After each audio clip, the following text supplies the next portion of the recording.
दोस्तों नमस्कार। आइए स्वागत है आपका मेरे इस चैनल हिंदी की पाठशाला में। आज हम लोग हिंदी व्याकरण से पद परिचय पढ़ने वाले हैं। पद परिचय हिंदी व्याकरण की एक मुख्य टॉपिक है। हम लोग इस वीडियो में देखेंगे कि पद का परिचय कैसे किया जाता है, अर्थात जो शब्द वाक्य में प्रयुक्त हो जाते हैं तो उनका व्याकरण में क्या महत्व होता है और अन्य पदों के साथ उसका संबंध क्या होता है, वह व्याकरण की दृष्टि से कौन से पद कहलाते हैं। तो ये हम लोग आज देखने वाले हैं। मेरे इस वीडियो में अंत तक बने रहें और लाइक, सब्सक्राइब और शेयर करके मेरे प्रोत्साहन को बढ़ाते रहें। चलिए देखते हैं पद परिचय का नियम। जब कोई शब्द किसी वाक्य से अलग होता है तब वह शब्द कहलाता है और वही शब्द जब किसी वाक्य में प्रयुक्त होकर व्याकरणिक नियमों में बंध जाता है तब वह पद कहलाता है। कहने का तात्पर्य यह है कि कोई भी शब्द जब तक अकेला है, किसी वाक्य में नहीं जुड़ा हुआ है, तब तक वह शब्द है और वही शब्द जब वाक्य में प्रयुक्त हो जाता है तो उसके व्याकरणिक नियम हो जाते हैं, तब वह पद कहलाता है। जैसे यहाँ उदाहरण हम देखेंगे, विद्यालय।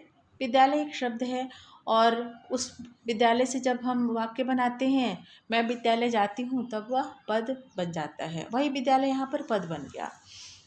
दूसरे शब्दों में हम यह भी कह सकते हैं कि वाक्य में प्रयोग किए गए सभी पदों का अपना जो व्याकरणिक महत्व होता है उसका परिचय देना ही पद परिचय कहलाता है।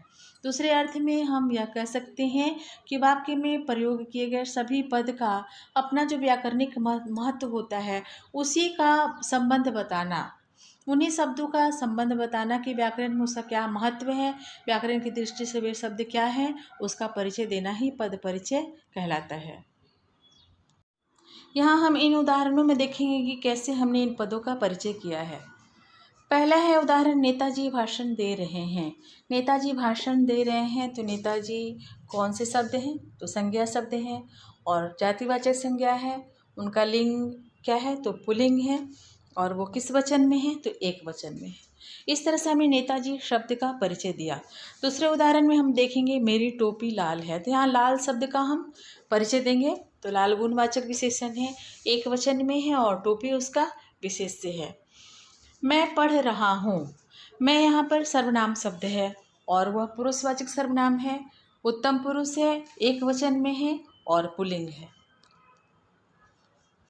पद परिचय के नियम यहाँ देखिए, संज्ञा का हम परिचय दे रहे हैं। संज्ञा में जो जो आता है उसके भेद, लिंग, वचन, कारक, क्रिया से उसका संबंध।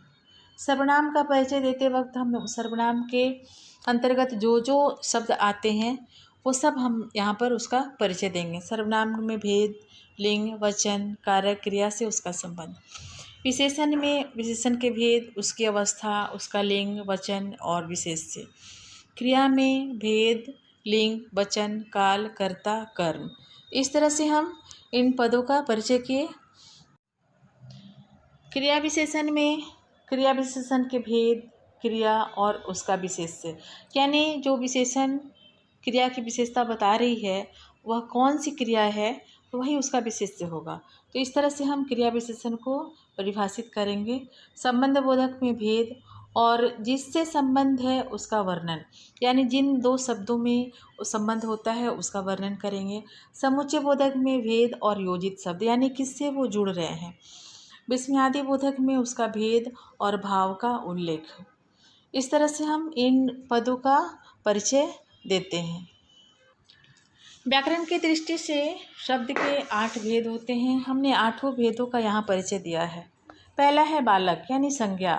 संज्ञा में बालक खेल रहा है तो बालक जातिवाचक संज्ञा है, पुल्लिंग है, एक वचन में है और कर्ता कारक है। खेल रहा उसका क्रिया है क्योंकि वह खेलने का काम कर रहा है और वह खुद करता है।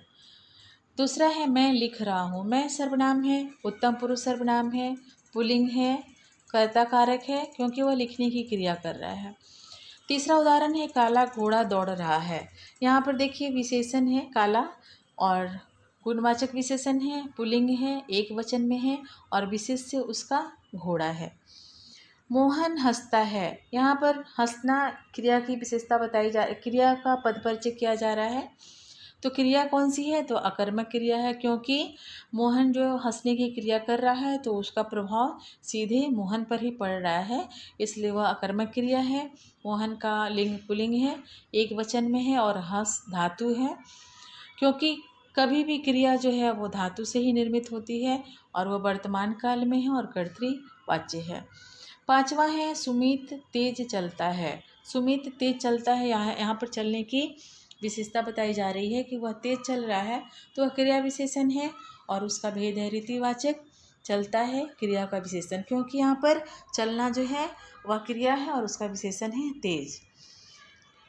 छठा देखेंगे, आशा की अपेक्षा लता गंभीर है।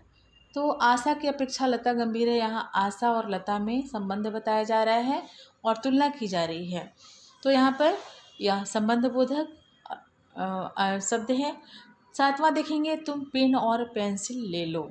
तो और जो है यहाँ समुच्चय बोधक है, क्योंकि वो जोड़ने का काम कर रहा है पेन और पेंसिल को।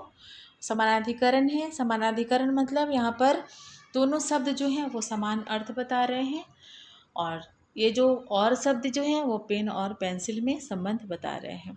आठवां है वाह क्या छक्का मारा है, यह इसमें आदि बोधक शब्द है। तो इसमें सिर्फ उसके भाव होते हैं, तो यहाँ पर भाव दिखाया जा रहा है हर्ष और उल्लास का। दोस्तों, मुझे उम्मीद है कि आप मेरे इस टॉपिक को अच्छे तरीके से समझ गए होंगे। फिर मिलेंगे अगली वीडियो में अगले टॉपिक के साथ। धन्यवाद।